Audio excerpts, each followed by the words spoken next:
Welcome to TBTVSport for this Wessex League Cup quarter-final match between Milton Town and AFC Portchester.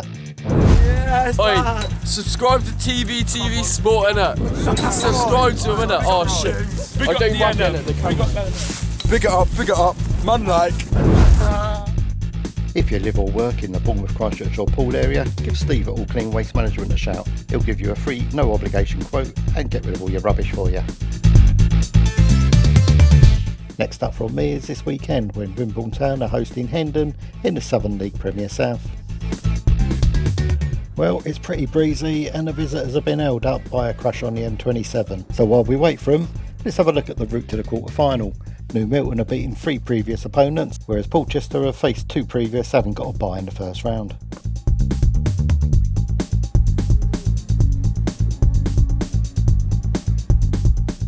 Whoever was on the DJ decks for the warm-up was doing a banging job, and if I didn't know better I'd say there was a dance-off going on. Even the players couldn't help themselves, but I couldn't help feeling there was something missing. Ah yeah, that's it. Now dance like there's not 1,000 people watching this. Okay, enough nonsense. Let's have a look at the starting 11s.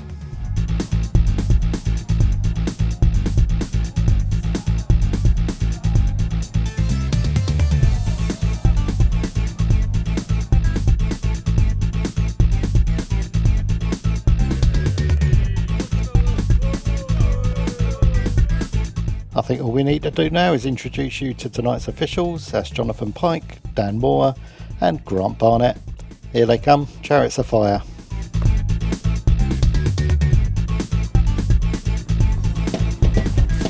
Red Army! Thank you very much for that, and these highlights are brought to you by TBTV.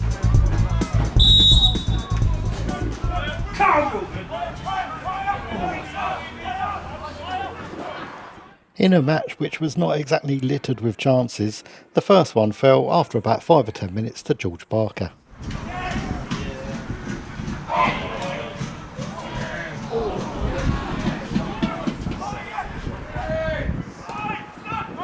Having seen his effort cleared off the line, Barker then turns provider for Steve Ramsey.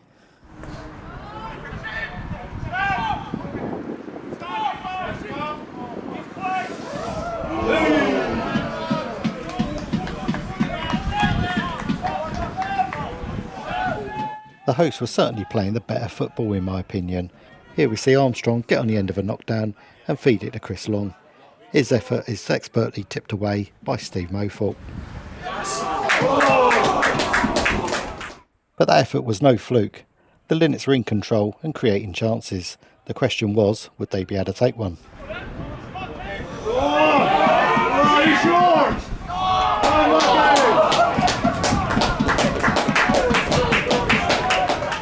He definitely didn't realise it at the time, but Zach Sharp getting injured in this attack actually does his team a favour. After getting bundled to the floor by his own player, Harvey Aston, Sharp stays on the deck. Milton win the ball in the middle of the pitch and launch another attack. Sharp's stricken position on the deck means Chris Long can't have a shot at the far post, and I reckon goes a long way to thwarting this particular attack. Not something you'll find in the defensive coaching manual, but effective nonetheless.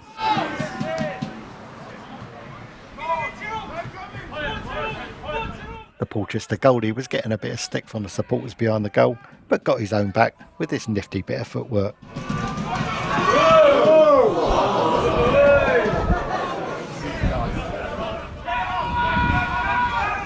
Milton Town had been in the ascendancy, so it came as a bit of a surprise that just short of the half-an-hour mark, Portchester took the lead. Some quick thinking by Sam Pearce releases Lee Walt and catches the Milton defence sleeping.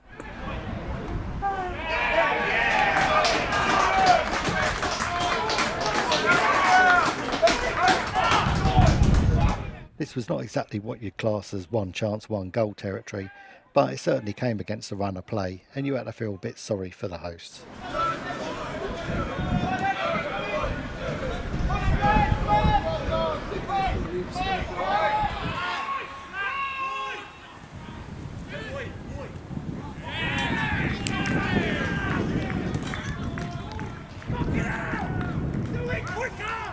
George Barker, who'd been involved in those earlier chances for Portchester, had to go off injured and was replaced by Lamin Jatta.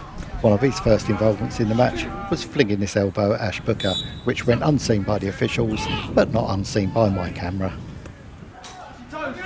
And that incident sparked off a series of events which had an unfortunate ending.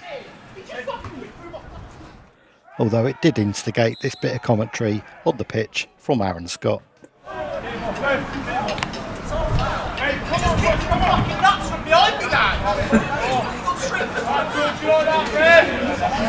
The subsequent free kick from Ramsey shows you the strength of the wind.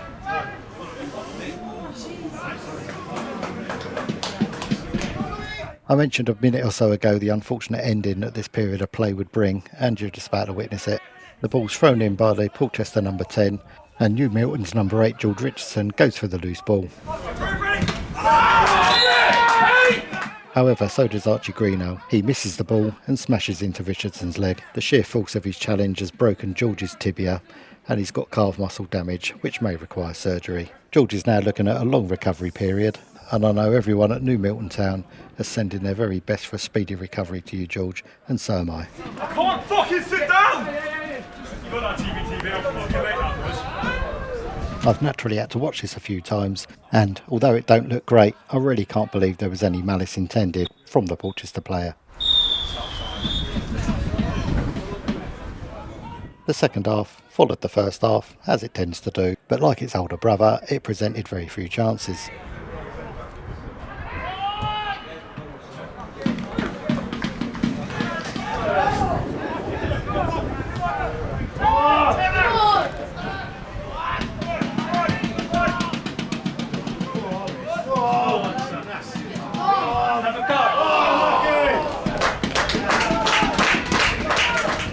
As the New Milton Ultras prepared for a corner, little did they know that Ash Booker was about to create the chance of the game and be thwarted on the line.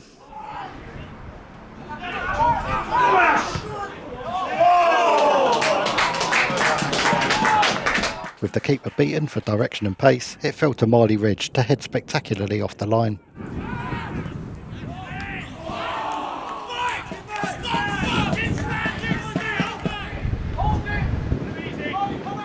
Having been thwarted in the attacking third just moments earlier, Booker's now back in his defensive third and runs into the back of Jatta, giving away a free kick.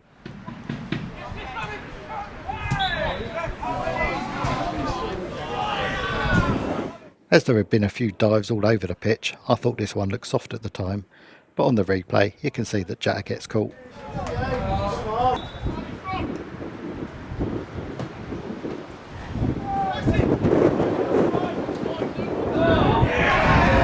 And from that rather scruffy free kick, a rather scruffy goal goes in. But they all count.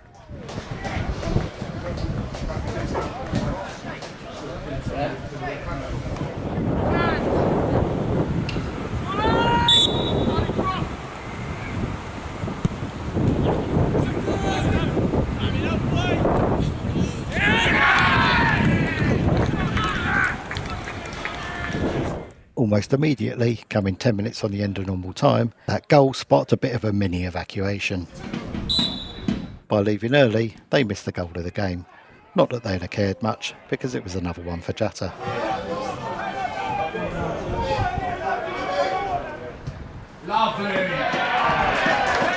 Jatta sprints half the length of the pitch after picking up a weird old free kick, scores his second of the evening, and puts the tie well and truly to bed.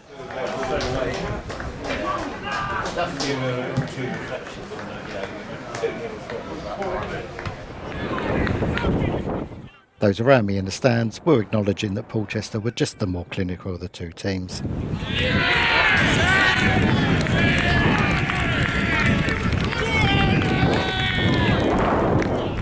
If you admire the skill and effort that I put into these productions, don't forget to like and subscribe, and maybe even drop me a nice comment. It really helps with the old YouTube algorithm.